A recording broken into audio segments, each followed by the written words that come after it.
kan shil che mal som na tin reng te le lali suamin pe ka wangin chandam na kan dong sia inena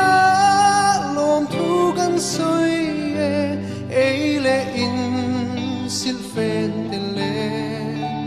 borua thiang ling ni eng rua sur mal som na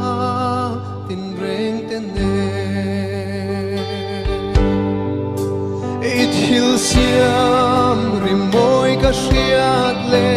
rong chi sang moi ka mu te